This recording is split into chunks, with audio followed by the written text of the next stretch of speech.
What is up, everyone? Welcome back to the channel. My name is Chris, and today, over these last couple days here, as of yesterday and today, we did get some Flyers news that was released, and there was some stuff from Elliotte Friedman, and then you had stuff from Chuck Fletcher and the Flyers. So, kind of just to start off with the big thing that came this morning here on January 1st, one thing I will say is I hope all of you have a happy new year. Thank God we got out of 2020 because that year sucked.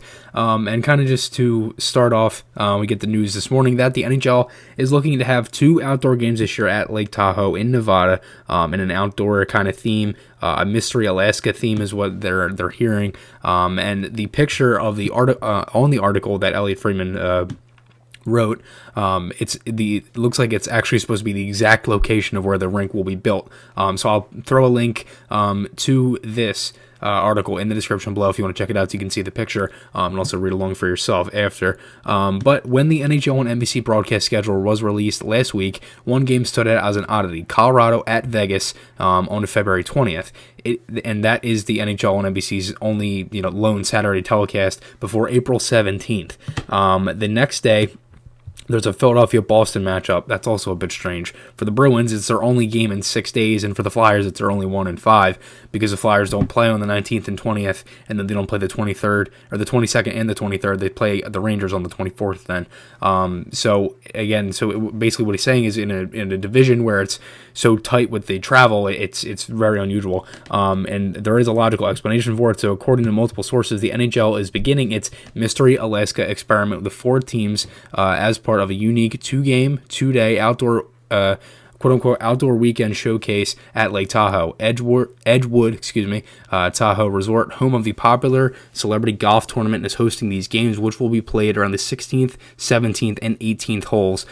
So again, you have I would assume Saturday night, prior 8 o'clock, would be the Avs against the Golden Knights. Then you'd have the Flyers and Bruins. I would assume probably an afternoon game since it's a Sunday. It could be like a noon matchup, could be 1 o'clock, or they could make it like a 3 or 4 start or something, or it could just be at night. I mean, you really don't know, especially with the outdoor game and things like that. A couple of things to kind of go off of that. There will be no fans in attendance because again, it's limited to about 400 people. The teams traveling the parties and whoever works at the venue.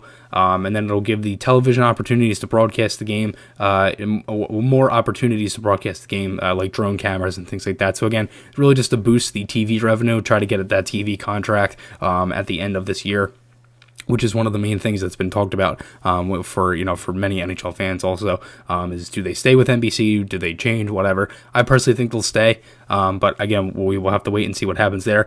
One thing is, could they use the reverse retro jerseys for this? I don't think so, because you can for the Avs and the Golden Knights, but you can't for the Flyers and Bruins because it's 2 dark jerseys. The Flyers have an orange and the Bruins have a yellow, and then you have Colorado having the white with the Nordiques, and then Vegas is being red, so you can't really do that either. So it would make me think, try to get more money if they're going to have an outdoor game. I would assume that they would most likely get some new jerseys for that as well. A couple other things, kind of just to go off of that from the Flyers and Chuck Fletcher. The Flyers are moving Sam Morin, the defenseman, to left wing, which is actually, I saw this and I was like, wait a second. I was like, is this actually real or what? So it was tweeted out yesterday from the Flyers and things like that. And honestly, I don't mind this. I don't. I look at it like this. Why not? Honestly, why not? Because it's like they really don't have much to lose. I feel like I look at it like this. If Morin is able to come in and just play hockey, which is what it seems like his confidence is pretty low in his game anymore, and just his physical health. So maybe the switch makes sense to that. We've had this guy in our organization for a long time, and he wants to play. He's gone through 2 ACL injuries, and obviously he's not in that physical form like he was. But again, he stands out so much because the guy is like 6'7", 6'8". So I think it would make sense for the Flyers. Maybe they put him into like that goon role. I'm not 100% sure if he has that offensive talent to be a wing, so maybe he just, stays there, and everybody's like, oh, well, yeah, it makes sense for the Flyers to, because for the Flyers to move him because their D is so deep. Well, their left wing is just as deep, it's not like it's any less. Honestly, it's pretty deep there right in that left wing position too. So I'm not really sure if Morin will actually play. And the thing is, like, who sits? Because you have Albie Kubel, and that's probably all I can honestly think. I don't think they'd sit Raffle for Morin. They could if obviously if injury comes into play. But overall, I mean, I don't mind it. I mean, it's not a horrible thing if Morin can play on the taxi squad or be on that taxi squad. Excuse me. I think that would be a good move. Overall, I really don't think the Flyers have anything to lose.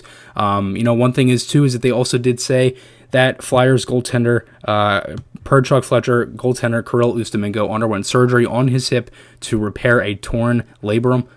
He will be out approximately 4 to 5 months. And there's an article that is in the description now from Jamie Baskow and from FlyersNittyGritty.com, which it's actually a picture I sent him, not yesterday. It was yesterday, or it might have been the day before. I can't really remember right now, but it was Roddy Ross took a picture on his Instagram story that he was at the skate zone.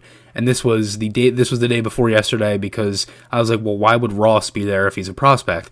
Well, then it comes out yesterday that Ustimenko was hurt, and Ross, being 20 years old, is AHL eligible to play. He could play, for Lehigh Valley this year. He could be on that training camp roster, which is supposed to get announced tomorrow. For the Flyers, it was supposed to be announced tomorrow on Saturday. So I guess we'll have to see and wait and see what happens there. But again, Ustimenko being out, that stinks, because again, kind of ruins everything with the Phantoms there, because again, you kind of were thinking the Flyers were going to keep Lyon as their third. Does that mean they go out?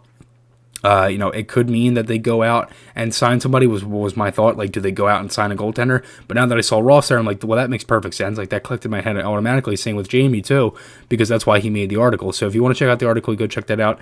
Thanks again, Jamie, for sending out that article and using the picture I sent you. I do appreciate it. But overall, again, I honestly think that most of the stuff that's kind of came in these last few days has been some pretty good things to the Flyers. One thing here from Morin too, he said he's fighting for his career. I did all this rehab to continue to play hockey. I'm really excited. I'm really happy to be back with the boys and not in the rehab room. And that is Sam Morin on moving from defense to forward. So overall, again, I think it makes sense. He did say he was making, or he was watching, I should say, he was, looking at film of Islanders forward Matt Martin.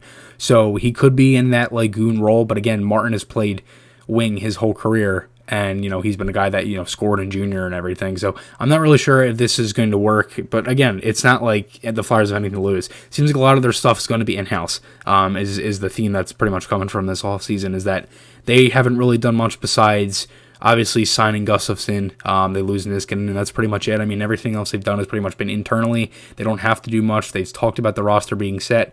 So let's see how this roster plays out tomorrow for the training camp. You already had some of the teams, those other 7 non-playoff teams, report to camp today. And now the NHL has to use one day for January 3rd to use the physicals, which I honestly don't understand. Why couldn't they just start on the 3rd when you could have had the physicals on the 2nd? I don't know. It doesn't really make sense to me. It's kind of really, you honestly, like, the teams really only have like 7 or 8 days to actually do like practice and scrimmage and things like that, because again, it's not like they're going to be having a scrimmage on the 12th, a day before the game. It's going to be a real light practice. I honestly wouldn't even know if they were to practice that day. They most likely will. But again, they would probably have a morning skate or something. So, again, I personally think we're just going to have to wait and see what happens here with this roster coming out tomorrow. Let me know what you guys think below on some of this stuff from the Flyers and things like that, because again, I think it's really cool. We can maybe see this outdoor game coming up and things like that. So overall, let me know what you guys think below on the outdoor game. Sam Morin playing left wing, things like that,